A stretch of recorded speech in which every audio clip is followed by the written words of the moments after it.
panel, please.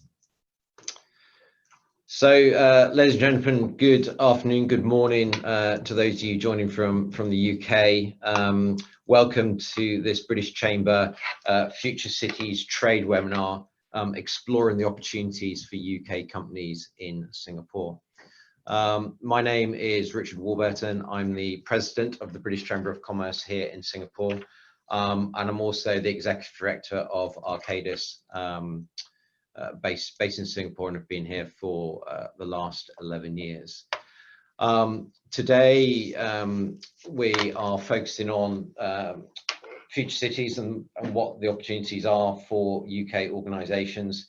This is a series of trade webinars that have been arranged and organised by the British Chamber, and specifically the trade services team within the Chamber, which is led by Nicole Wharf, who's on the call this morning and this afternoon, who's the Business Services Director for the Chamber. Really, these sessions are around knowledge sharing, providing you insight, and providing you a flavour of the opportunities that do exist, and the British Chamber could support you should you be looking to invest and grow in Singapore, already have businesses here and want to further expand here. And really, this aligns with the Chamber's purpose of building networks, connecting businesses and creating opportunities. Today, we're blessed that we've got a fantastic panel of speakers, and I'd just like to introduce them as I go down the list, as you can see in front of me. So Christopher Yap, who's the Regional Director from the Singapore Economic Development Board, the EDB, based in London. Chris is going to give us an overview of the Singapore story, our perspectives on future cities.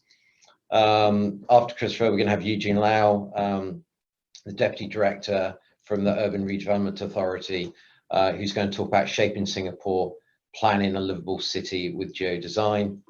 And then we've got Eugene and Cynthia coming on at the end, both representatives from Mott MacDonald, who are going to talk about the success story of collaboration and what good looks like between the UK and Singapore.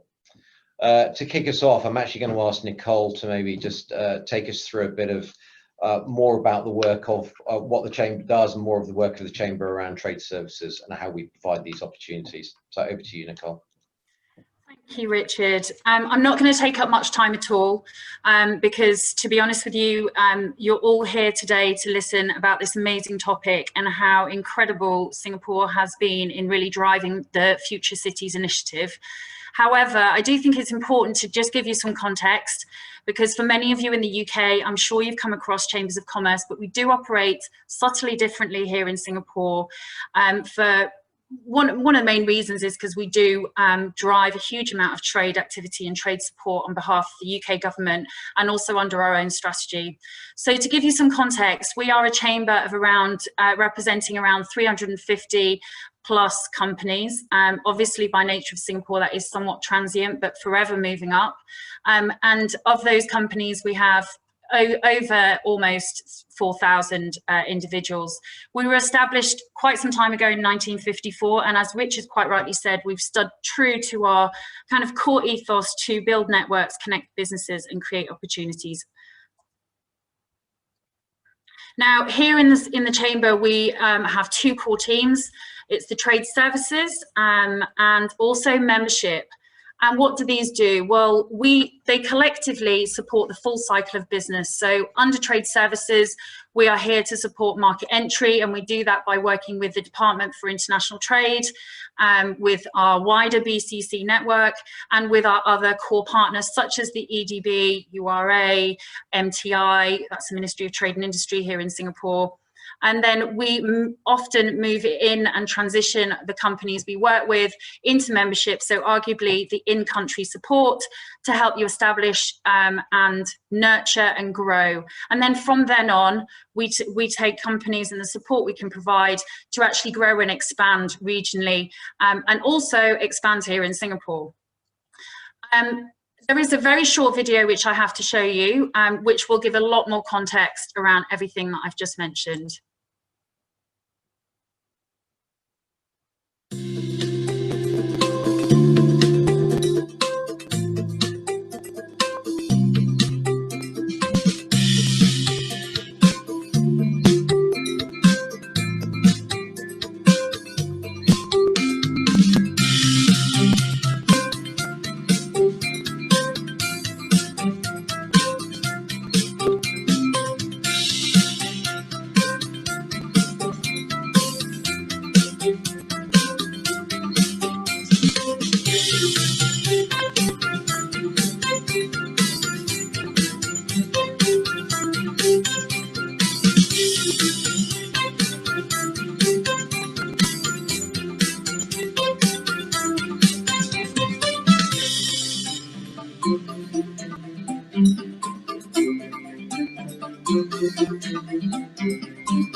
There's a slight delay on my computer, apologies for that. So just to wrap up what I've mentioned a minute ago, what we cover under trade services are kind of three core areas. So one of the first entry points in which to try and articulate how we can support companies is to deliver webinars like this today. So bringing in key experts from Singapore that are able to articulate well where the opportunities lie and hold your hand through this journey. Our advisory service does that. We can then go on to do business matching, and we deliver targeted events, and at the moment targeted webinars, which are proving extremely successful. So from here, as a call to action, if there is any further conversations that you'd like, please do look on our website. We have a fabulous trade services portal where we can put you through and put you in contact with any of the speakers tonight, particularly Christopher Yap, who is based in London, and I'm sure would be very open to speaking to any new entrant companies, and we would work with him on doing so. So thank you ever so much. I won't carry on anymore. I'll pass on back to Richard to kick off with the presentations. Nicole, thank you very much. Very important to set the context of the support that the Chamber can provide to UK businesses looking to come into Singapore. And actually that's maybe, a lot of that support does come from the Economic Development Board. So it's only right that we do start with Christopher Yap from the EDB. And Christopher's just going to share EDB's perspectives on future cities. So Chris, maybe I'll just hand straight over to you, please, to start. Thank you, Richard. Hope you can all see my video. Yep, perfect. Good. Very good morning to all of you here in the UK. Good afternoon to those in Singapore. My name is Christopher. I'm from the Singapore Economic Development Board, currently based in London, and I'm working with companies who are keen to grow their businesses in Singapore. I'm also delighted to be here today with such an exciting and distinguished panel to present to you Singapore's perspectives on future cities. I'd just like to start with an interesting story to share with you. Now here's a painting that hangs in one of the meeting rooms within the EDB's office in Singapore, and it's titled, "Here It Is Going to Happen." In 1960, 5 years before Singapore's independence, there was a Dutch economist, Dr. Albert Winsemius, who came to Singapore with the UNDP. He was leading a team to study and propose an industrialization program. So after studying the maps, he took his team to a hill overlooking what was the swampy Jurong River. And he said, "Here it is going to happen." This moment was captured and immortalized by one of the members of his team, Dr. Franz, who was a German shipbuilder, and passed on to him to keep. And this marked this moment actually marked the beginning of Singapore's industrialization program, taking us to where we are today as a city. And the next year, in fact, 1st August 1961, the EDB was born. This painting was actually kept by his family and presented to the EDB in 2015 on our 50th year of Singapore's independence. We found out from his son, Peter Winsemius, that this picture was actually hanging on top of Dr. Albert Winsemius' fireplace from 1961 all the way to 1996 when he passed. And I like to think that it showed how much Singapore meant to him, because we love what we invest ourselves in. And in Singapore, we invest ourselves in looking at the future. We don't rest on our laurels. When we look at what seems to be a swampy backwater, we don't just see what it is today, but we look forward to see what it could be in the years to come. And today in Jurong, if you go to Singapore, if you're in Singapore, you'll see that it's one of the industrial zones where we have lots of industrial manufacturing and activities going on. We even built an island, called it Jurong Island, and that's where we have our refinery activities for energy and chemicals companies. So that's my beginning. And the Singapore Economic Development Board, EDB, is the lead economic agency that's in charge of developing Singapore's strategy, Singapore's economic strategy, coming up with a strategy, implementing the strategy, and working with companies on projects in Singapore. When we look at Singapore, we see a land with no natural resources, with limited land to build on, no hinterland to retreat to. We are a small country, just 716 square kilometers. And that's about 45% of the landmass of London. And when people come to Singapore, you realize how small we really are. It takes almost about an hour just to get from one end of the island to the other. We are a city and a country. And so we're forced to plan and organize ourselves very, very carefully. In Singapore, I like to think that we are a small country with big dreams and a determined plan. Just a look at the economy of Singapore. We are on a journey towards being a knowledge economy. We have a sizable and established manufacturing base of industrial activity and also a whole range of business services. And we try our best to be as business friendly as we can for companies who want to take a chance on us. So this is what Singapore is about. And what I'm going to share with you today is our perspectives on future cities, how we see the future, and what are things that we are doing to realize this vision. My presentation will be structured in 3 ways. First, on the context, because I think context is important in setting the scene in terms of understanding why we do some of the things we do and how we see the future. And then I'll talk a little bit about our present, what we're doing with some of the companies today, and I'll share about our future and how we plan and intend to reach our determined plan. And ultimately, what we're trying to do is to improve the lives of Singaporeans, to create better jobs, improve the economy, and keep Singapore relevant in the world today. And out of which, when you are successful, you can work with companies and bring these solutions at the city level and export it to other countries around the world. And so context, right? When we look at Singapore, we're really a city and a country. And that's where, we've got limited people. We've got lesser and lesser. The young, they're fleet-footed. They can go anywhere in the world to work and live. When you speak to Singaporeans today, you don't find them wanting to be construction workers or taxi drivers or deal with congestion where you're stuck in traffic, or even live in a city of smog where there's lots of pollution. And with an educated workforce, our people's aspirations and expectations of where they want to live, how they want to live, keep growing and getting higher and higher.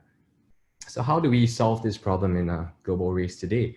And I say global race because it is well documented that by 2050, 75% of the world's population will live in urban areas, in cities, mega cities. In Singapore, let me tell you, we're paranoid as hell. Our planning parameters for land, you can just ask Eugene Lau, my colleague from the URA later. They look at the concept plan which goes for horizons of 40 to 50, even 100 years ahead. For a country that we're so small with limited resources, for us to remain relevant not just today, but in the world tomorrow, we have to swing our bets right up there with the best. And so we have big dreams and a determined plan to get there. And when we talk about future cities, or as we call it in Singapore, Smart Nation Vision, when we examine what constitutes a smart nation, it's not just one single factor. Of course, cities are, as you know, made up of many different ecosystems that just have to work together. They are interconnected and they all contribute to the way cities feel, the way cities operate, and the way cities seem seamless in the way that things melt from one sphere of your residential, for example, to commercial. And that's even more so in Singapore, where we are a city and we are a country. So going through some of the things that you see, the different ecosystems that we have built up, smart buildings and infrastructure, is about the built environment, right? And also about urban mobility, how people move from place to place, whether it's a first mile or last mile connectivity, how we manage the traffic. It's about water, waste, and energy, and how we modernize the delivery of these services so that we have a robust and productive services and utilities ecosystem. It's also about ecology. How do we continue to build and develop our city, and at the same time ensure that nature is taken into regard? We like to call Singapore a garden in a city in a garden, right? Not a garden in a city, because we believe in, when we plan, we like to ensure that nature is taken into concern. And in today's world where sustainability is becoming a hot topic, I believe that we have some knowledge and some ideas that we can contribute to the world as well. And ultimately, it's about quality of life. It's about livability, accessibility. And so these themes sort of constitute how we view smart cities and helps to set the context as I go through in the next few slides what we're doing in the various ecosystems. We start with smart buildings and construction. And here we're leveraging integrated digital delivery for smart design and construction in order to reduce manpower required in these activities. Construction has a bad name and bad smell today. If you look at the various reports, for the last 20 years, the productivity improvement in construction lags behind even farming. And I think that something needs to change. And for Singapore, with a place where we lack manpower resources, I think this is specifically imperative for us to examine what technologies we can use in order to modernize our construction sector and make it fun, make it exciting to work in again, and also make it more productive and efficient in how we design future buildings in the cities, how we connect it all together, and how we build it up. So we are investing and actively looking at PPVC, prefabricated volumetric construction, the world's first and the world's tallest concrete PPVC building was built in Singapore. That was by Dragages Singapore. And we also have a Japanese construction company, Kajima, which just announced last month it's investing $100 million in Singapore to work with our universities and our research ecosystem to examine these new technologies and how they could be put in play. And we see more and more such projects coming up. We also mandated building information and modeling, BIM technologies and design to look at coordination across the entire building lifecycle. And that's just the first step in terms of helping our construction companies enter the digital sphere. There's more to come in this space. These are just some of the first building blocks that we're putting in place to help modernize our construction sector. When we talk about buildings, it's also not just about the construction aspect. It's about how the buildings continue to operate, how they are maintained. And so we are examining innovation around integrated building management systems. How do we create buildings that can last the life cycle and with a low carbon footprint? You'll see that the NTU, or Nanyang Technological University, which is quite a huge university in Singapore, has opened up their campus as a test bed for new building technologies. They're looking at green building systems, how some of these building technologies which work in temperate climates like the UK, how do they operate in tropical countries like Singapore, where buildings are designed to keep heat out rather than keep heat in, and how do these interoperate with the different things like lighting, the lifts, cooling systems, so on. They also open up their campus for renewable energy integration and smart grids testing, even urban mobility, where they have electric buses going around campus, doing fast charging when they stop at the bus stops to bring their students and faculty members all around the campus. These are just some of the things that we're doing to innovate and think about new smart building management systems. And we're also looking at how do we improve the supply chain when it comes to construction. We're working with a company which I can't name at the moment, on examining how we can bring Industry 4.0 technologies from the manufacturing industrial sphere, and how do we apply it to the construction side of the house? How do we make construction work just like an aerospace or automobile company, where you have the OEM, which is like the building developer, working with third-party suppliers on components, packaging them for just-in-time delivery, and you assemble the building on-site.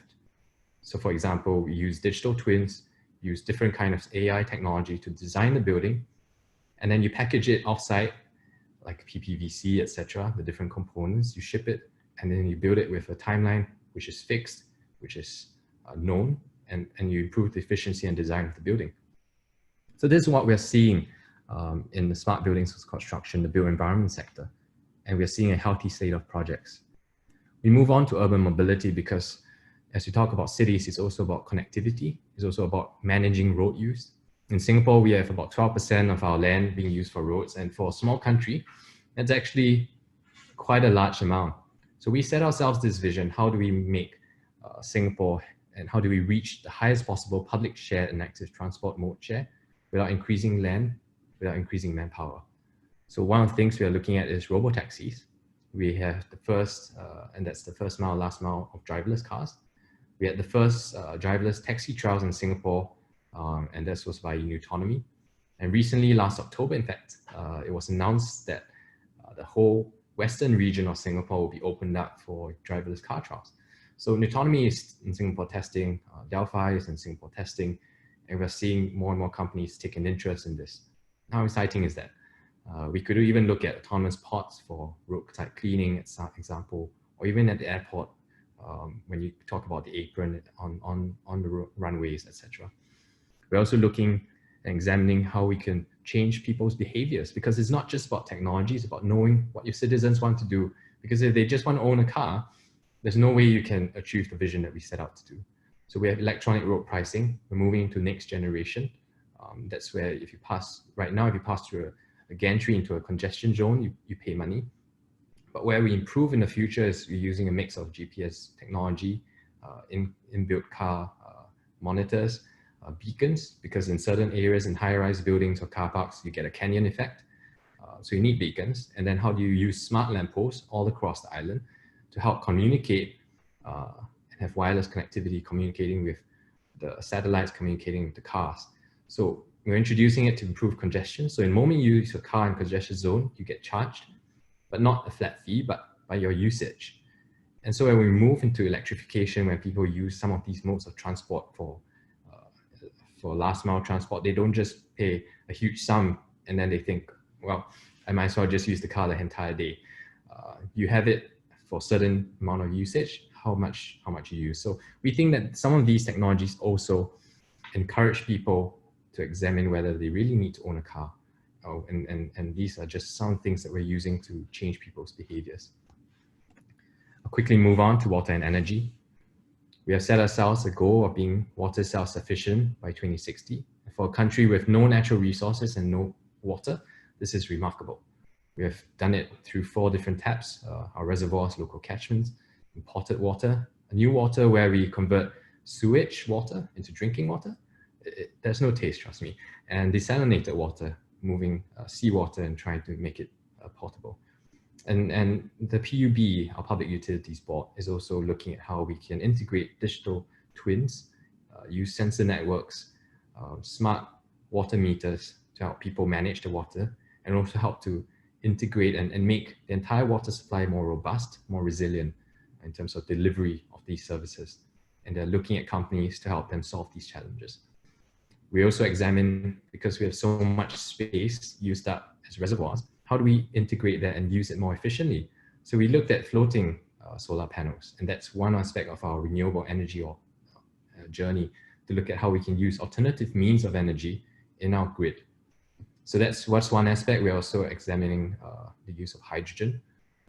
But I think this is an exciting space for us when we talk about water and energy and some of the things that we're actually doing. I'll just give you a story about these floating solar panels. When you want to set it up, that you have to make sure that the panels you use don't interfere with ecology and nature, because it might affect the way the fish swim, the way the algae grows underwater. So we started small with a trial in this reservoir, Tengah Reservoir. It worked, and we are scaling it up now.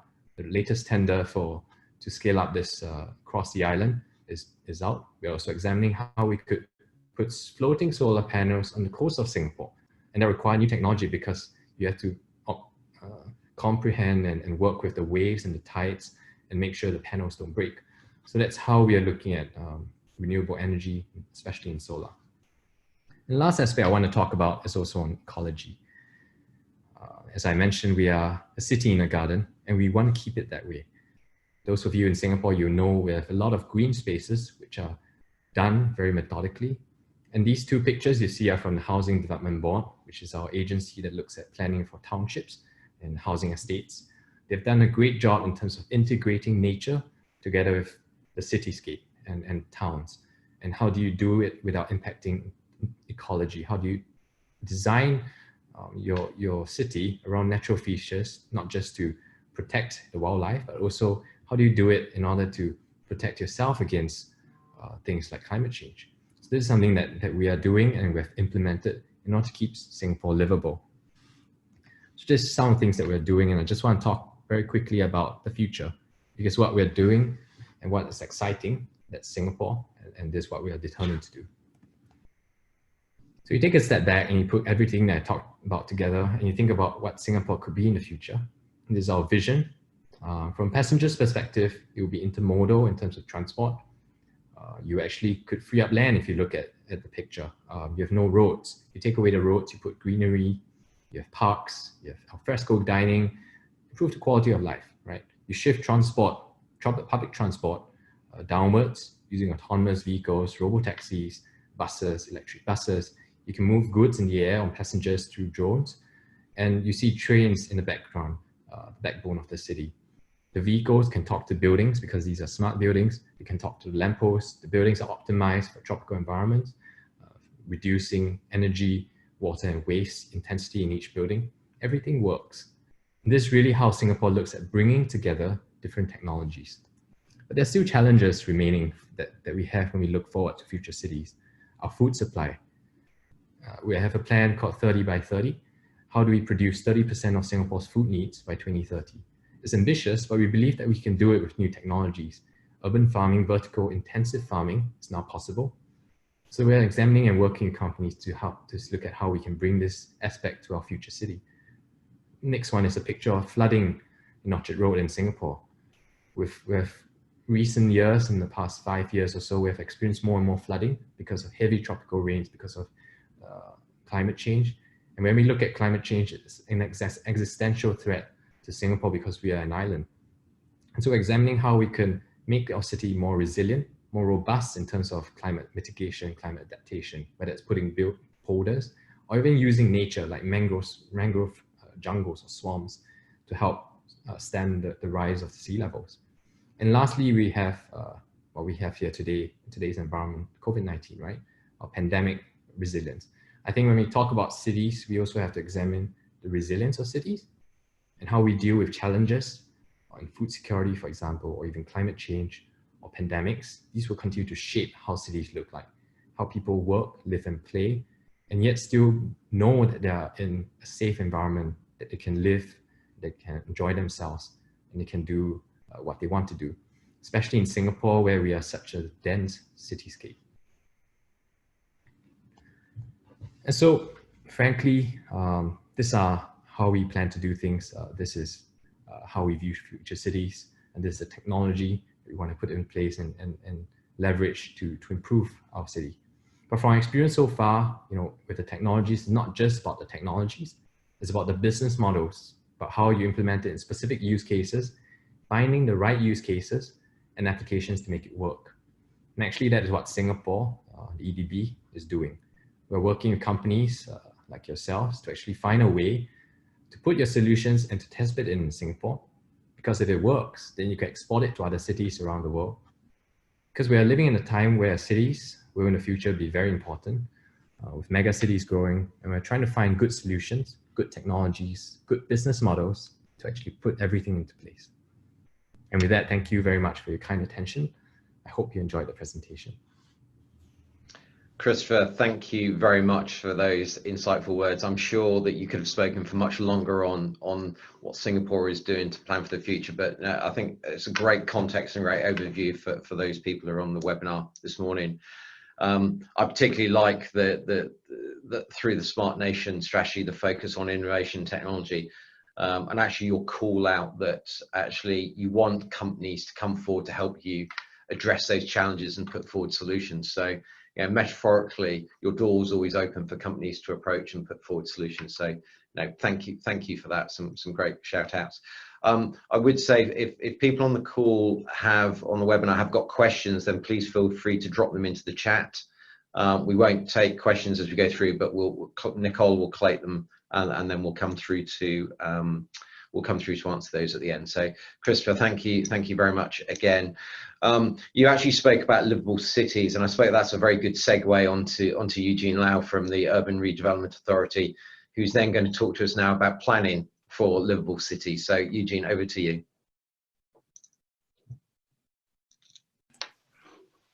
Thank you. Maybe you. Yes. Yep. Let me just share the screen. Perfect. Yep.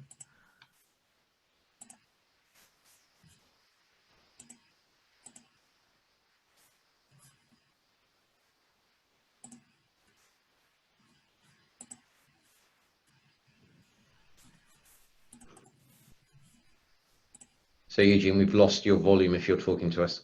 No, I'm still here. Just let me just give me 1 minute to Sure. set up.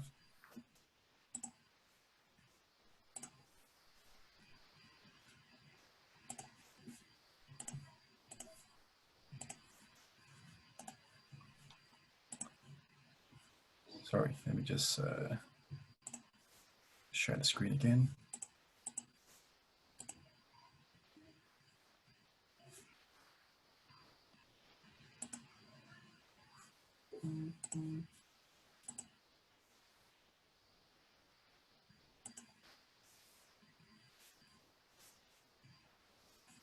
Okay, all right.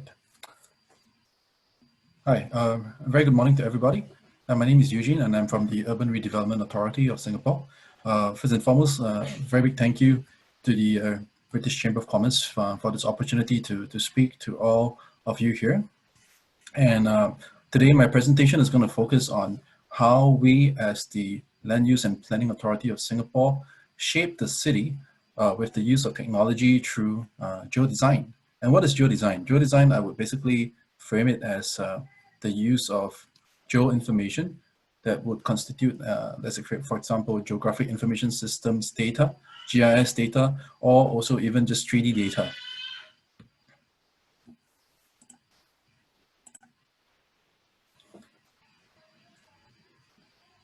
So yeah, as previously highlighted, Singapore is indeed a really small city-state.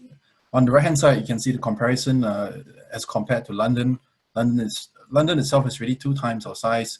And when compared to Hong Kong and New York City, we are indeed smaller than all these cities globally.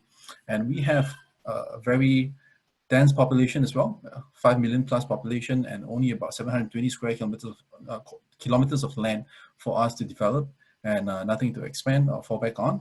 So therefore, it's really important for us to be really conscientious when we do our planning in the URA, because we are not just a city, we are also a state, and therefore there are many things for us to plan for, including things like housing, commerce, our culture, and great greenery and ports. So there are many things to plan for, but with limited land.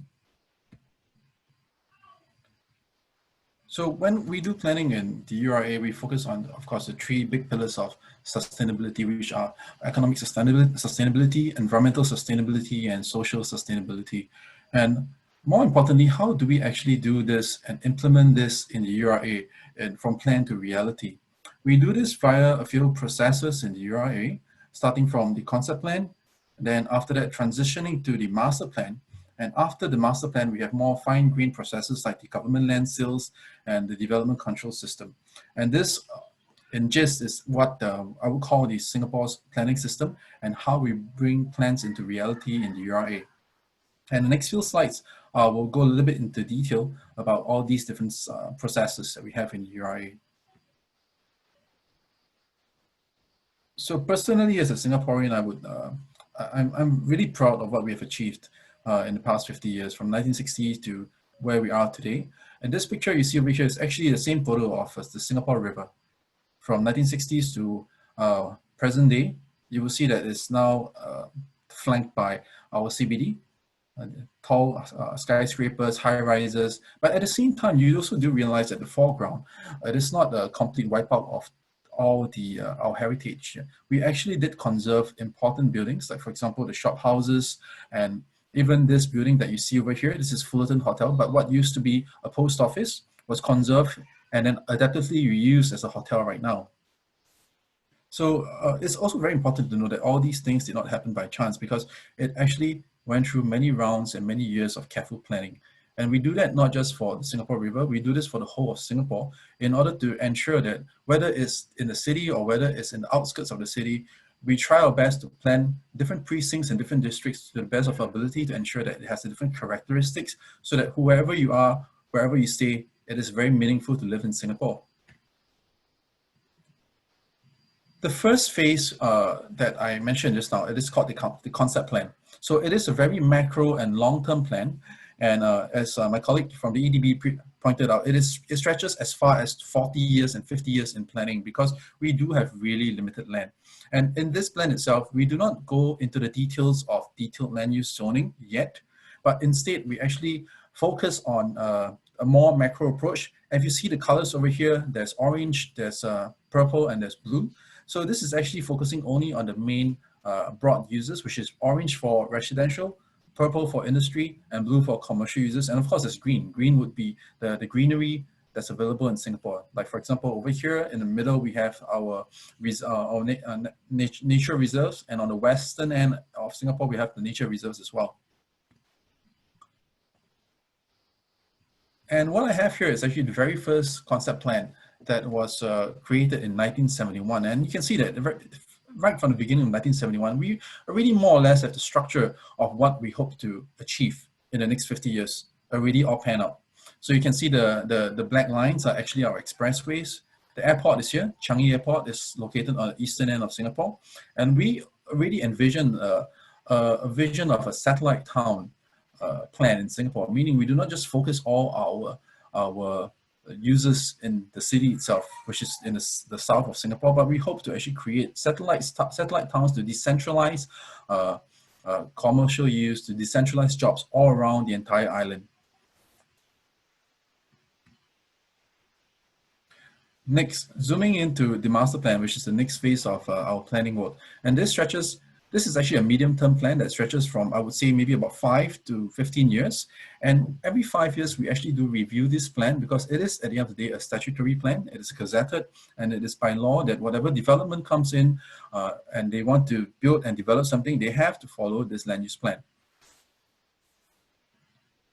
And you can see that when you zoom into the plan, there are many different colors as compared to the previous plan, because it actually goes into the fine details of land use. For example, blue is, of course, is still commercial use, but we have purple, we have red, we have light green, olive green, and of course, there's orange as well for residential. The master plan also stipulates the allowable use and intensity via the plot ratio, or what some would call the FAR. And it has a very clear and transparent intention for the use of each single land parcel. And as I mentioned, it's reviewed every 5 years. And we do stage an exhibition at the URA Center, and we also do rove the exhibition around to different parts of Singapore in order to do public engagement and to ensure that the public views are actually heard and studied and reviewed and integrated into the master plan. We do not just go ahead and zone and gazette the land, but we spend a lot of time engaging the residents to hear what they have to say about the plans and making sure that it is hand-in-hand project together with the people instead of just the government doing our job. And of course, last but not least, it is a very integrated planning approach. We do work together with many different planning agencies, including statutory boards within our ministry, like the Housing and Development Board, and also out of our ministry together with like EDB themselves, with JTC, who actually deals with the industrial land use in Singapore, with LTA, who deals with the road and transport in Singapore. So it is a very holistic approach in that we take when it comes to planning for Singapore.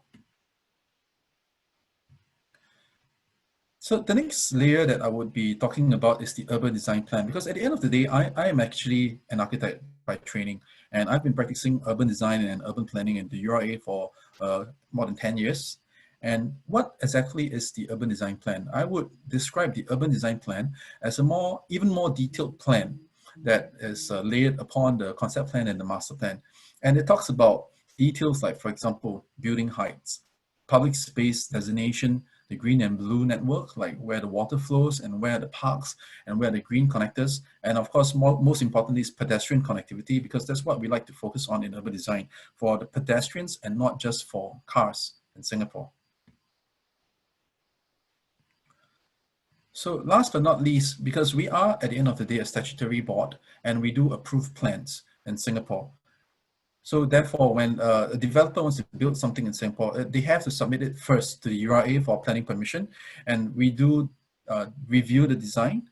And how do we do that? We actually, we've come a long way. In the past, it used to be hand-drawn drawings and blueprints, but then it transitioned to computer-aided drawing, CAD drawings. And now moving into the new era, we are actually leveraging on this new technology called Building Information Modeling, BIM models, and trying to use it to the best of our ability to help the industry expedite and facilitate approvals, and as well as to make planning smarter and easier for us as well. Because within a BIM model itself, within the BIM file itself, we do realize that it contains a lot of information that's actually very beneficial for planning. Turning plans into reality also has to do with land sales, because we are the one of the land sales agent in Singapore, together with the Housing Board, Housing Development Board, and together with the JTC, who sells industrial land. And most of the land in Singapore is actually owned by the state. The undeveloped land in Singapore is owned by the state, and we use this program called the Government Land Sales Program to sell the land in Singapore at the right time and at strategic locations for the right users. And last but not least, it is very important to ensure that technical guidelines are transparent and easily understood and available for developers and for architects to interpret into their design. So to do that, we have very clear development control guidelines that are available on our website in order to guide the architects and developers in their developments when they come in for the submissions. So the making of our city. So this picture itself, this image is an image of Marina Bay, and it was actually shot by my team. I was there myself with a drone. And interestingly, recently, our chief urban designer was she was actually doing an interview, and she was asked a question: is this image real? Because it looks too perfect and too complete, with Gardens by the Bay in the foreground, with MBS in the middle ground, and then with the CBD in the background. It almost looks like a render. But her reply was that, of course, it's real. It took many years of planning in order to come to this stage of fruition. If you don't believe it, come to Singapore, of course, when the COVID pandemic is over, and take a look for yourself. And once again, I would like to reiterate that all these things do not just happen by chance, because the making of our city takes careful and many years of careful planning. And how is that done so? It's actually done through urban design. And I often get the question, what is urban design? And what is the difference between urban design and urban planning or master planning?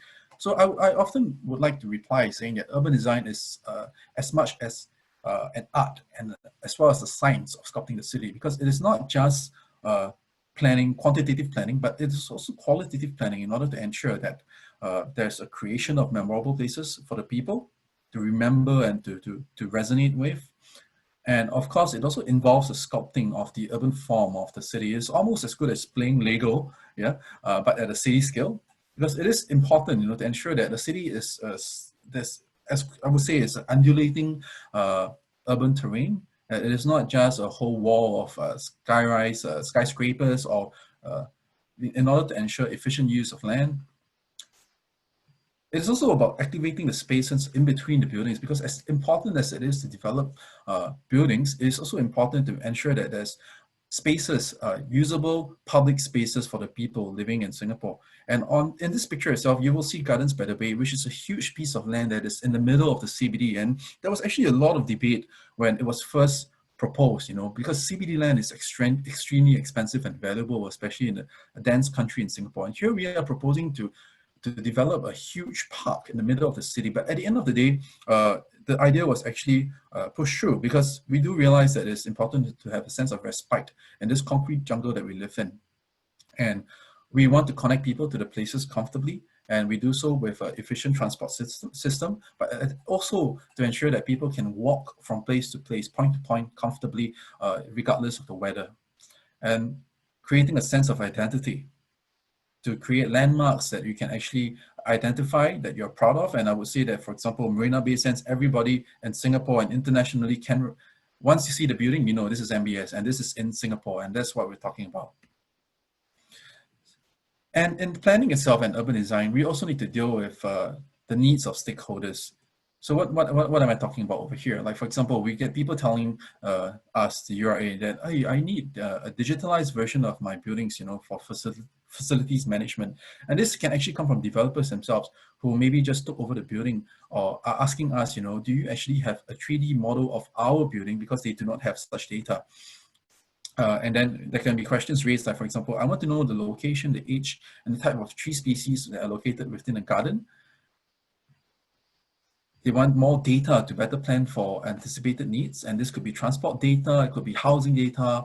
And let's say if you have a new development coming in, I want to know how this new development will actually change the skyline of the CBD.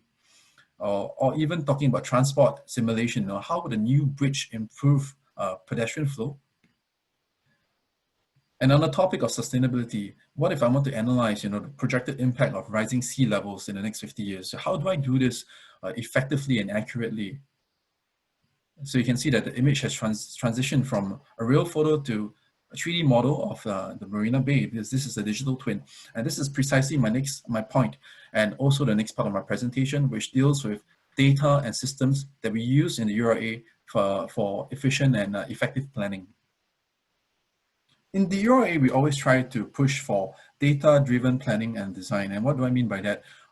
It's all about data, and data, because without good and accurate data, it's very hard to make good and smart planning decisions. And in this slide itself, you can see that the data in URA comprise GIS data that are both internal and external. Internal meaning that these are data that we have accumulated over the number of years that we have existed as an agency. But at the same time, we need to supplement this data. And how do we do so? We actually extract data from external sources as well. And it also includes data like, for example, property research data that we get from the property market.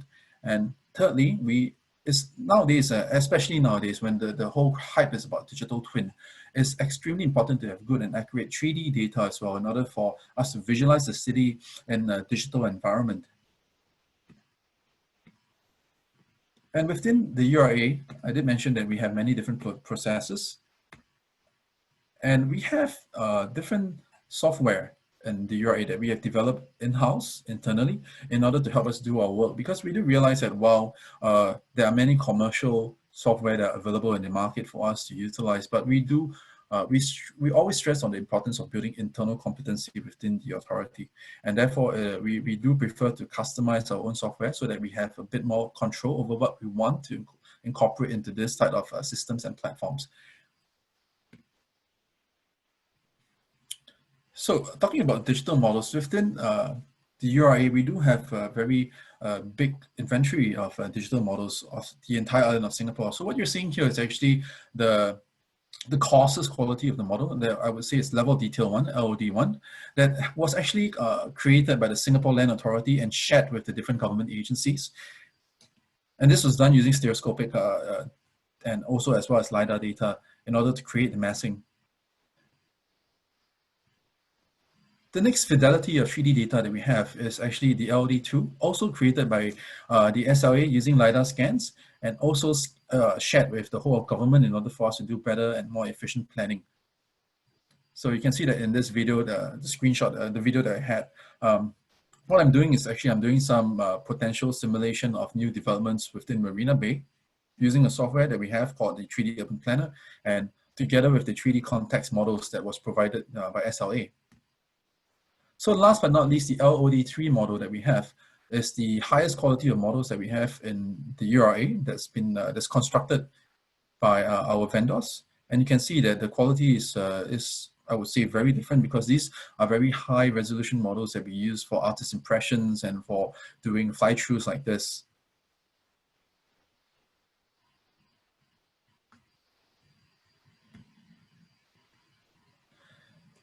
So we already have quite a big inventory of data, 3D data, but whenever it comes to data, the challenge that we have is always about ensuring that the data is updated all the time. And how do we do that with 3D data? Because it's not just about collecting data, it's about going there to scan the data, to model the data. And we intend to do it using new technologies that we have in the market. One technology would be using photogrammetry, using drones. So on the left-hand side, you see over here is actually a recent 3D model that we generated using drones. Yeah, this is actually for one of the landfill sites that we recently launched in Singapore. And because we did not have the model of that area, so instead of spending money, to get a vendor to come in to model the buildings, this time around, we actually just went on site to fly the drone and to map the entire area and to generate these photogrammetry buildings. And another source that we could potentially tap on is actually BIM files as well, building information model, because we do receive many submissions of BIM files, because it is mandatory in Singapore for developments that are above 5,000 square meters to submit BIM files instead of just 2D plans. And therefore, with this huge inventory of BIM files that we receive from the developers, we intend to incorporate it into our own internal data set to enhance and supplement the 3D data. So I mentioned that we modeled that 3D data set using drones, and we realized the importance of drones, especially. I think one of the questions that I saw in the chatbot is the use of drones for inspection on sites, right? Yeah, so I think drone definitely is emerging technology that can be very useful for planning, and therefore in the URA itself, we ensured that we are at the forefront as well. We have registered our own drone team. We've created a drone team, got ourselves registered with the authorities, and I'm actually a registered pilot to fly the drones as well, not just for taking beautiful pictures like this and videos, but also to explore using drones to create new 3D models and to use drones, to use photogrammetry models as part of our enhancement of 3D data set within the URA.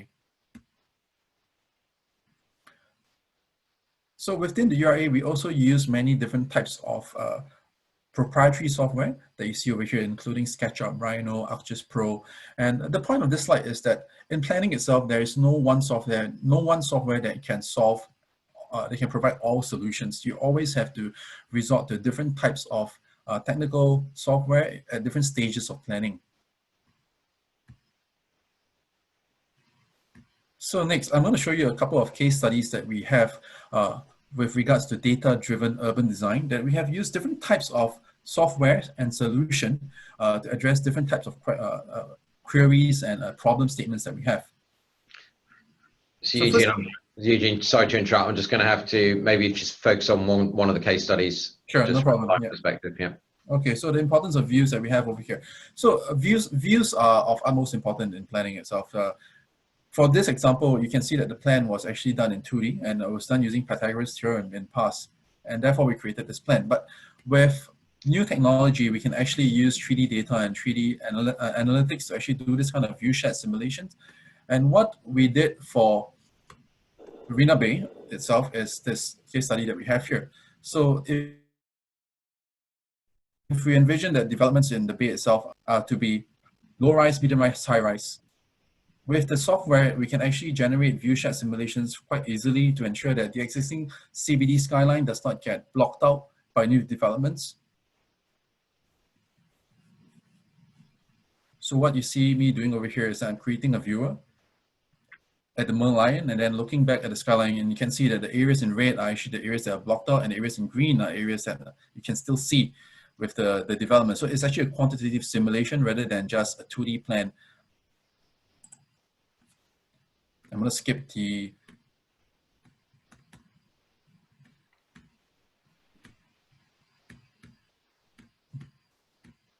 other two case studies and jump to the next part that we have,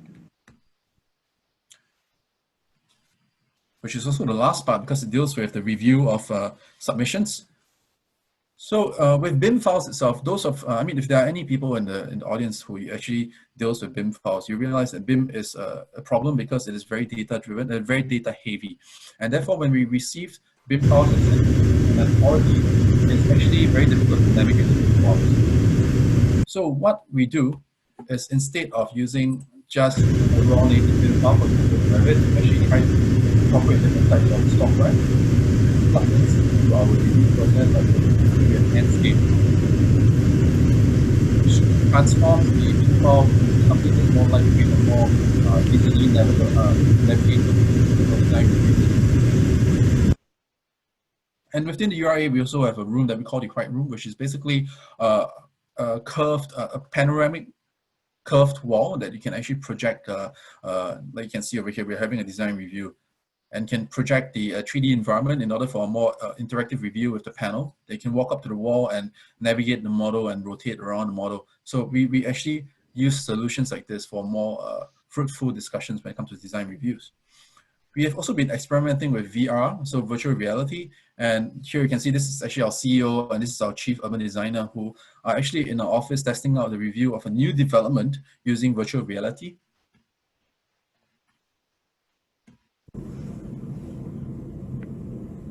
So here it's actually me. This is me wearing the HoloLens and integrating some of our digital models into the HoloLens and then doing some coding with our InfoSystems group in order to create gesture-driven commands like this, whereby I can zoom in and zoom out, fly down to the street level to envision what it's like when you're walking on the road.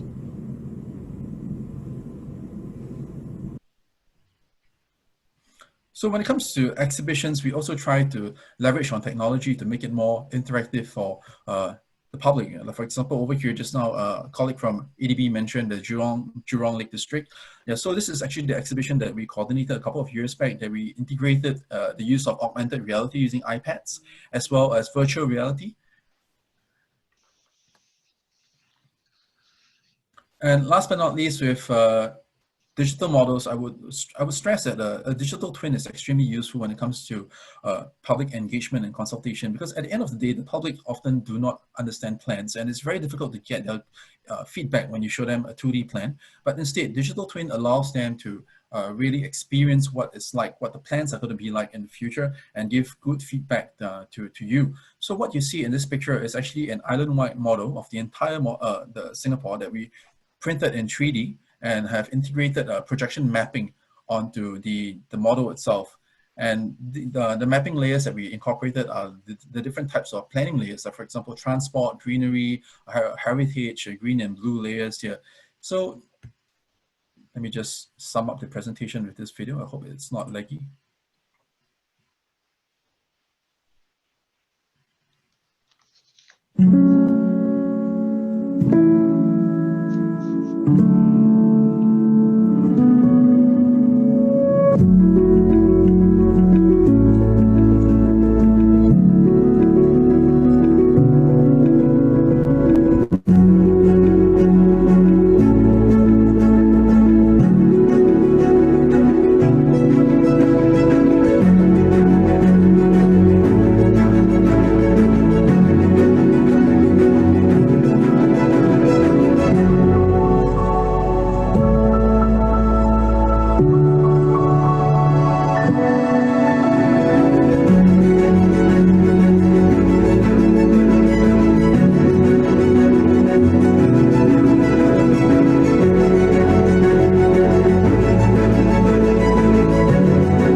So that was the very last slide of my presentation. So a very big thank you again, once again. So my concluding statement would be that in URA and in Singapore, planning itself really is very data driven, and we do so with the use of technology and good data.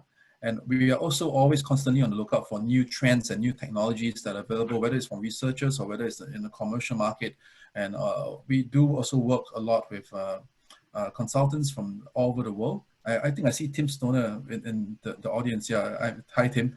Yeah, so yeah, if you do have any dynamic solutions that you think would benefit the URA in our planning work, please do reach out to us. We can always have a chat after this. Thank you very much.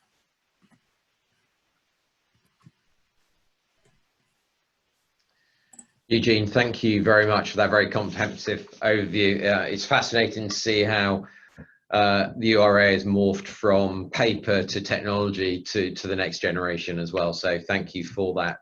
I'm just going to take it straight then on to another Eugene and Cynthia from Mott MacDonald, who are just going to give some context around some success of collaboration between the UK and Singapore and how that's worked. So Eugene and Cynthia, over to yourselves.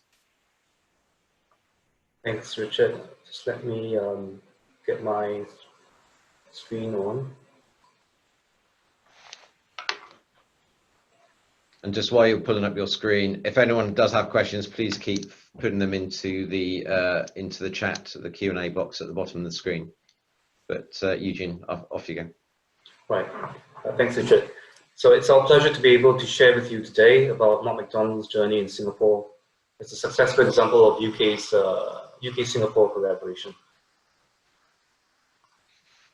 Right, so my name is Eugene Lim. I'm Mott MacDonald's Regional Cities Practice Lead for East Asia, and my colleague Cynthia Huang is an infrastructure advisor from the East Asia advisory team. And we both are from Mott MacDonald Singapore office. For those who are not so familiar with Mott MacDonald, we are a global engineering, management, and development consultancy. What you see on the slide shows the range of themes, issues, sectors, and expertise which Mott MacDonald's services cover. Besides our traditional engineering expertise, we have ventured out into international development and advisory services, such as healthcare, education, infrastructure, finance, asset management, and digital infrastructure. Our global reach extends to 160 countries with 170 permanent offices in more than 50 countries. We have 16,000 international staff. Our annual revenue exceeds $2 billion US, and we've been around for more than 150 years. So this is a quick snapshot of where you will find our team of 16,000 people. Singapore is the head office for East Asia business, which covers Malaysia, Indonesia, Thailand, Taiwan, Japan, and Korea. Being strategically located in the heart of Southeast Asia, our Singapore office regularly gets work in the wider region, including India, Middle East, Central Asia, China, Australia, and the Pacific. So I'll now share a bit more about our Singapore journey. As mentioned earlier, Singapore is our regional hub for East Asia. We established our office in Singapore in 1972, and we've been growing for around 50 years. Our Singapore office has about 400 staff that work closely with 1,200 regional staff. We're joined up across all of those geographies in our sectors, and which are advisory, built environment, energy, transport, and water. So this gives exceptional breadth and depth of our expertise.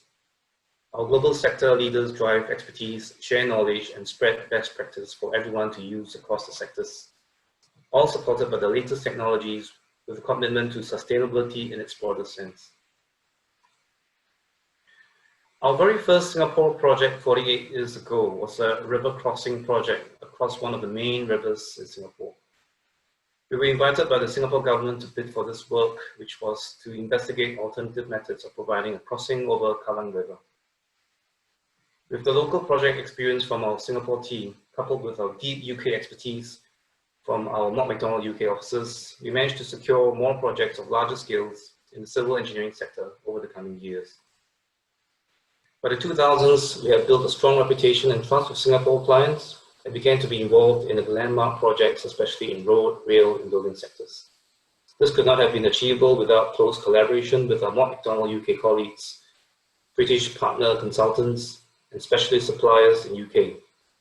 This is also supported by the large and growing talent pool of the local Singapore workforce, and in Singapore being an attractive, livable place to live, a significant international talent hub as well. In the last decade, Mott MacDonald services began to diversify rapidly into program management, environmental and social advisory, infrastructure finance, renewable energy, master planning, future mobility, and smart digital infrastructure services. Working closely with our UK-based partners, whom we have close relationships built in the UK, such as Transport for London, PwC, and EY, to name a few. Singapore-based UK and international consulting partners, we managed to secure mega building and infrastructure projects such as the Changi Airport Terminal 5, high-speed rail link between Singapore and Malaysia, and more than half of the North-South corridor packages and MRT engineering design projects. Partnering with our British and Singaporean partners have increasingly helped us secure more key projects in Singapore. This slide shows the wide range of our clients we have worked with over the years. Initially, we worked with transport and utilities government agencies, and now we are actively engaging with social infrastructure and planning agencies in the public sector. And for the private sector, we work with developers in the residential, commercial, and industrial sectors, as well as universities, banks, and utility providers. So Singapore has been our hub for opportunities not only in Singapore, but in the region as well. So Cynthia will now bring you through how Mott MacDonald Singapore ventured out to capture the rapidly growing opportunities of the rapidly growing region at our doorstep, the Southeast Asia. She will also share with you future cities opportunities of high potential growth that have been identified in Singapore as well as in the region. Over to you, Cynthia. Many thanks, Eugene, for taking us through Mott MacDonald Singapore's early stages. So we all know that Southeast Asia is currently one of the fastest growing regions in the world. So to continue with Mott MacDonald's journey, with the foothold that we established ourselves in Singapore, Mott MacDonald was also looking to expand ourselves in Southeast Asia. So shown on the screen here are some of the key projects that we have worked over the past couple of years in the Southeast Asia region. In Malaysia, we were the joint development partner for the high-speed rail project. We worked on the Kuala Lumpur stormwater management and road tunnel project. It was the first tunnel of its kind in the world and has saved central Kuala Lumpur from several potential disastrous flash floods. So this landmark project, with its innovative and ingenious design, was a winner of many awards, including one from the UN Habitat. In Thailand, we worked on the cable tunnel for the Metropolitan Electricity Authority, designing and supervising the construction of the largest cable tunnel in Thailand. In Indonesia, we are currently working on the Jakarta MRT Phase 2, followed on from a very successful Phase 1. We are also working on the first commercial scale wind project, working as the technical and environmental advisor in Indonesia. In Vietnam, we're working on both metro lines in Ho Chi Minh City as well as Hanoi. And also, I think BIM was mentioned a couple of times, in Vietnam, we're also working on the Building Information Modeling Pathfinder program as part of the UK Prosperity Fund. So one of the key programs that we are currently working on, other than the BIM project, is also a Prosperity Fund project. The Cross-Government Prosperity Fund is a key component of UK's official development assistance strategy. The fund is a part of UK government's commitment to remove barriers to economic growth and promote sustainable development needed to reduce poverty in partner countries. The fund focuses on providing technical support in middle-income countries, as there's a strong link between infrastructure development and increase in prosperity. So this link is seen particularly in the poorest societies and also reflects on societal inequalities such as gender equality and social inclusion aspects, which we are trying to really focus on the program as well. For the Prosperity Fund Future Cities program, we, as the delivery partner, are supporting the UK Foreign Commonwealth Office in the Future Cities Southeast Asia program. And this builds upon a coherent series of 13 targeted interventions in 9 cities across 6 countries. We're providing technical assistance to promote inclusive and sustainable growth in key economic development areas. And for this program, we are operating out from our Singapore hub to consolidate our expertise in the region and combining our expertise in the UK as well. So the 13 projects are selected based on 3 key themes that are shown on the screen here: resilience, transportation, and urban planning. Some examples for resilience are that we're looking at the earthquake resilience in Surabaya, Indonesia. We're also looking at flooding resilience, developing flood models for the cities in Ho Chi Minh City, Vietnam, as well as Bangkok in Thailand. For transportation, we're looking at green transportation project in Malacca, Malaysia. a smart ticketing system in Ho Chi Minh City, Vietnam. For urban planning, we're looking at rebranding a district in Yangon, Myanmar, as well as another urban district in Surabaya, Indonesia. So part of the Future City program is to facilitate UK and international expertise in the partnering countries that we're working in, and also to facilitate best practices in our country partners, and to encourage more collaboration between UK internationally, as well as the partner countries on the projects we're working on. So we've had a look at our past, how a UK-based company was first established in Singapore, and what were our key steps in terms of and projects that we worked on. We had a look at our present projects that we're currently focused on, and also the ones that we're currently working on in the region. So let's just have a quick look at the future.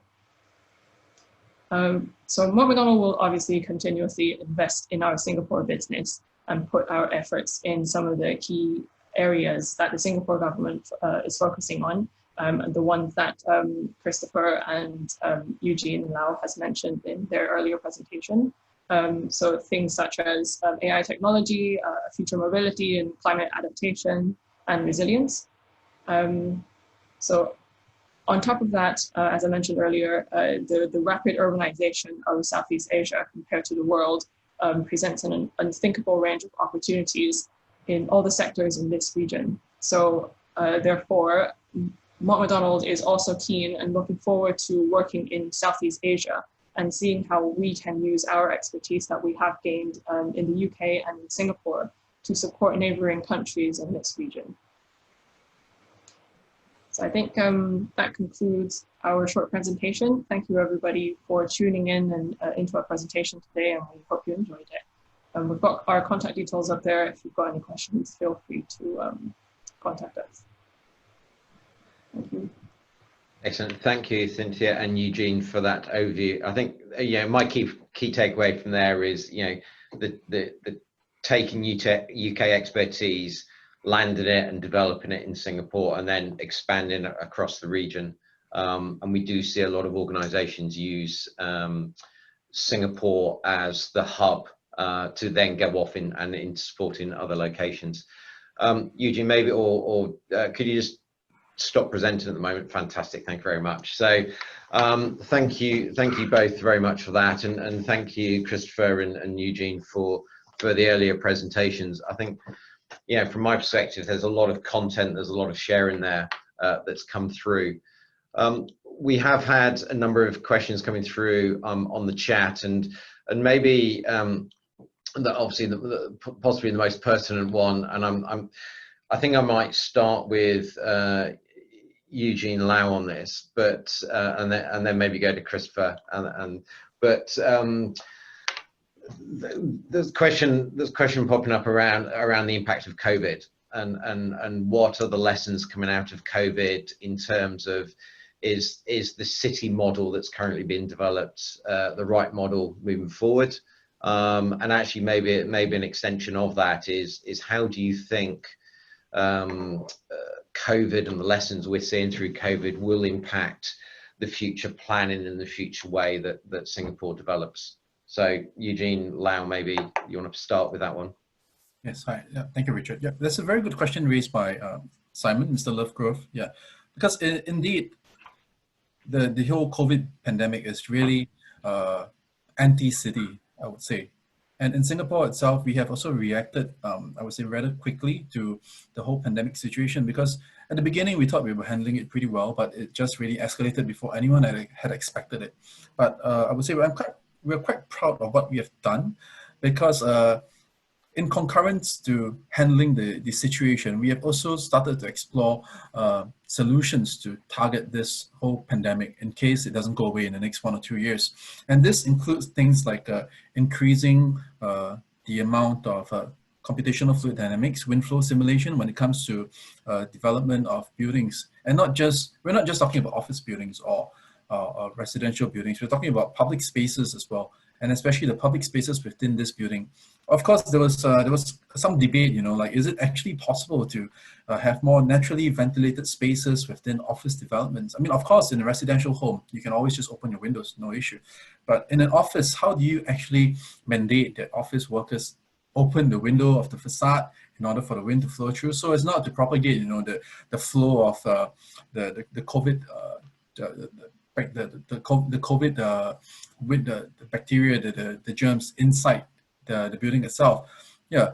So at the end of the day, I think this is actually a study that's still ongoing, a multi-agency study, multiple multi-agency studies, I would say. But I guess there's no clear answers right now. But I would say definitely it would result in a change in the policies that we have with regards to the planning of public spaces and the planning of public housing as well, because that's what we can control as a government agency. And I personally would think that public spaces and how we use public spaces would change if the pandemic doesn't go away, because I mean, in the past, we have always been encouraging people, especially in a dense city like Singapore, to come out of your pigeonhole, use public space, interact with one another. But right now, instead of, for example, maybe instead of planning for a huge park in a residential estate, we might have to work with developers to introduce pocket parks in a residential estate that are segregated from one another. We might have to introduce more skyrise greenery, which is what we've been doing so far in developments in Singapore. You do see a lot of sky gardens and roof gardens in buildings in Singapore, but with the whole consideration for the COVID pandemic, there might need to be more of these features in buildings in order for people to come out, to actually use naturally ventilated spaces more. Yeah, so these are some of the considerations that we are actually studying right now. And definitely, I would say that in the future, we would have to study more of wind flow simulations in buildings.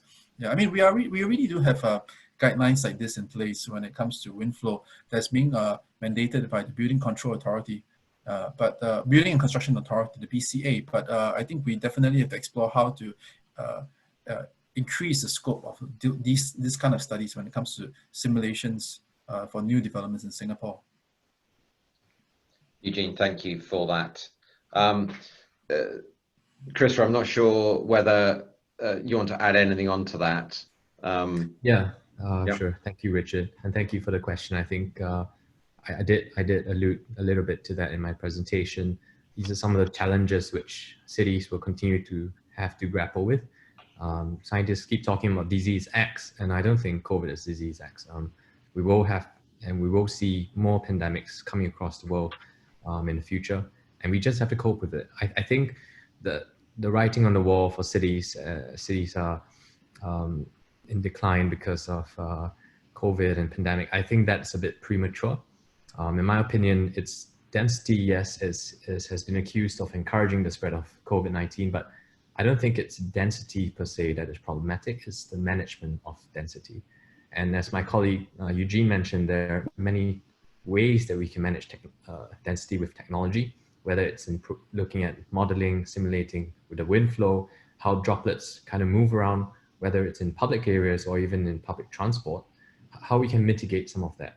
I think when we talk about COVID and its impact on cities, there will definitely be an impact, but I think it creates opportunities for cities like Singapore to actually benefit, because if you're a city that can manage this much better than others, then lies the draw for people to come and work and live and play. Because I think the way we think about cities today might not be the same tomorrow. We plan different areas segregated now for residential and a huge area for commercial office spaces. When people move to, let's say, the new normal of having more working from home arrangements, perhaps we need to make our homes bigger and reduce the amount of spaces we leave for offices, because people will be going in maybe 2-3 times a week, not 7 days, 5 days a week. So I think we have to see where the chips will fall in terms of COVID and future pandemics, and how we can rethink the way we have been planning cities. But I don't think that it's sounding the death knell for mega cities per se. In terms of quality of life, in terms of how we can continue to make safe environments, I think that we can still do it better in cities, and there's a lot of scope for us to explore that. Fantastic. Thank you, Christopher, on that. I suppose that there's a linked question to that, which talks about Singapore's aging population. We know that the natural birth rate is quite low, and the population is getting older. And there is also the white paper which talks about population growth as well. How do those factors influence and help shape what the future of Singapore will be? Christopher, maybe you want to start with that one, and then I'll come back to you, Eugene. Thank you, Richard. Definitely, I think aging is an issue, not just for Singapore, but a lot of countries around the world. As we do see a trend where as countries become more developed, we do see a declining birth rate, and that also contributes to where the pyramid starts to look a bit top heavy with aging population. And I think it's also a little bit related to pandemics and resilience of it, because we are seeing that the aging population, those who are a bit older and more senior, are actually more vulnerable to COVID or even pandemic. So I think the way we design cities needs to take into account how we can incorporate the aging population. We look at Japan, where they have a huge aging population as well, but they've managed to allow and create a society where you have robots, you have autonomous machines and robotics to aid in city living for these aged population. You need to redesign. And I think we're doing a little bit of this in Singapore, where we are looking at having aging communities, retirement villages, so to speak, built up in different township areas, where the buildings are specifically designed to help those who are a little bit older in age live, because you have non-slip tiles in the toilets, you have railings along the walls just to help them move around and encourage them to continue to walk, things like that. So I think that there needs to be a slight readjustment in terms of how we accommodate our aging population, but I think it's totally doable in Singapore. Thank you. And Eugene, any builds on that from a ERA perspective? Yes, yeah. Good points raised by Christopher. From the ERA perspective, we are always trying to find new ways, to plan our townships in order to make it more enjoyable for the elderly here. And like what Chris just highlighted, there are new types of development, new typologies of buildings that tries to make it more enjoyable when you age. And one of the key examples would be Kampong Admiralty. I mean, if you Google it, Kampong, K-A-M-P-U-N-G, Admiralty, A-D-M-I-R-A-L-T-Y, it actually won the World Building of the Year in 2018 in the World Architectural Festival. This is a one-of-a-kind development. I wouldn't say this will be the last, but this was the first of its kind of public housing that has actually been it's basically public housing for the elderly that has been integrated together with elderly care. It's been integrated with a food center, a hawker center. It's been integrated with polyclinic and also childcare facilities as well. Yeah, so this is really a first of its kind development that was developed by the Housing Development Board, which is a government agency. And it has been a very successful project, because this ensures that when you age, you don't just age in solidarity. You're not by yourself. You're actually within a community. You have good access to facilities that you require as an elderly, health facilities, or even just social facilities for you to come out and to enjoy more public spaces, easy access to affordable food, easy access to your grandchildren who are being housed in the childcare facilities that's located just downstairs. Yeah, it's all about the whole tri-gen concept of connecting to your kids and connecting to your grandkids, so that you don't, I mean, bluntly put it, you don't die alone. Yeah. So that's what we're trying to do, and we're always also trying to integrate new technologies with this kind of notion. The technologies itself also can play a very vital role for the well-being of the elderly, especially when it comes to, for example, devices. One of the things that we tried to do with the whole COVID pandemic was actually to develop all these safe, basically it's traces, Bluetooth traces that we distribute to the elderly. Because I mean, being an elderly, you wouldn't know how to use your phone to do a check-in and do a Bluetooth scan or QR code scan. But as long as you carry that tracer itself, your government will know where. Okay, we don't know exactly where you are. It's anonymous, but it will know that you have been within a close proximity to a COVID case. Yeah, if you are within close proximity to a COVID case, you will be notified, and at least you know you have to monitor your health for the next 14 days. Yeah, so that's one of the use of technology that we have in Singapore itself. Yeah, fantastic. I'm very conscious, unfortunately, we are rapidly running out of time, and maybe I could just pick up on one final question. And both yourself and Christopher have spoken about embracing technology, and we know in Singapore we have a Smart Nation office, and you know, the government's very supportive and embracing of companies coming into Singapore with innovative ideas, with new technology, really supporting that connected nation. To what degree, and maybe it's what words of advice would you give, actually, Christopher and Eugene? You said that all your agencies are willing to embrace technology, to be an incubator of ideas, and I think, Christopher, you said incubate in Singapore and then the ability to go back overseas. What advice would you give to potential organizations looking to expand their technology offering in Singapore, in terms of how the government could support or facilitate that? Maybe that's a Christopher question, actually, to start with. Thank you, Richard. It's a good question. I think I just want to point out before we dive into the question that it's not just Singapore alone. Companies looking at Singapore, you don't just look at the Singapore market, because as we mentioned, we're a small place, we're only 5.5 million. It's really about the region, the Southeast Asia region. If we look at the Southeast Asia region, it's probably the fastest growing region in the world by landmass and by population. It's bigger than Europe. If you look at the entire Southeast Asia alone, it's also got one of the world's youngest populations. And if you look at mobile phone penetration, just in terms of measuring or proxying digital penetration, and we just look at Indonesia, it's more than 100%. And what that means is that every person in Indonesia, for example, has more than one mobile phone. And I think that is just remarkable in terms of the amount of how much technology can impact the region as a whole. But what we're saying is that, and back to your question about some of the words of advice, I think don't just view Singapore as the end in itself, but look at it as a launchpad for how you can access the market, access opportunities within the region. And going back into the kind of technology solutions that we're looking for, I think we're looking for technologies that can help improve quality of life, can help solve the solution, can help solve the problems that we're facing today and in the future. And that also aligns with some of our national objectives. And I think that's where you'll find, as we mentioned, many government agencies willing to partner and work with you, and not just government agencies, but also industry and research institutes, universities, all looking to collaborate. And I think what we have in Singapore is a very tight-knit ecosystem of business, government, and various academics that are willing to work together to find solutions.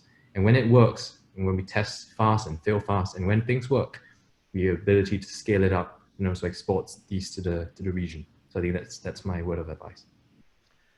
Christopher, very, very salient words there, and thank you. Some great advice to those on the call. And I know the Economic Development Board is there and available to support and help organisations who are looking to come into Singapore. So I'm conscious, everyone on the webinar, that we have run out of time, unfortunately. I know there's a number of questions we didn't get to, and apologies to those who raised the questions. So on behalf of the British Chamber, a very big thank you to a great panel of speakers. So to Christopher, to Eugene and Cynthia, thank you for your time and your wisdom and your sharing this afternoon in Singapore. Some great advice and some great experience coming through. So thank you for participating. Also, on behalf of myself, a big thank you to Nicole and the Trade Services team in the British Chamber. They do a tremendous amount of work supporting UK organisations looking to come in and set up in Singapore.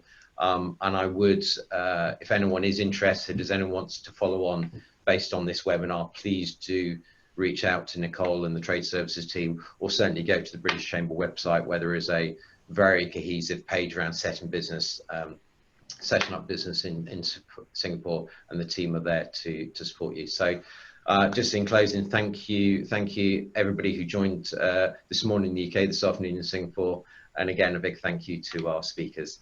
So thank you and have a good day.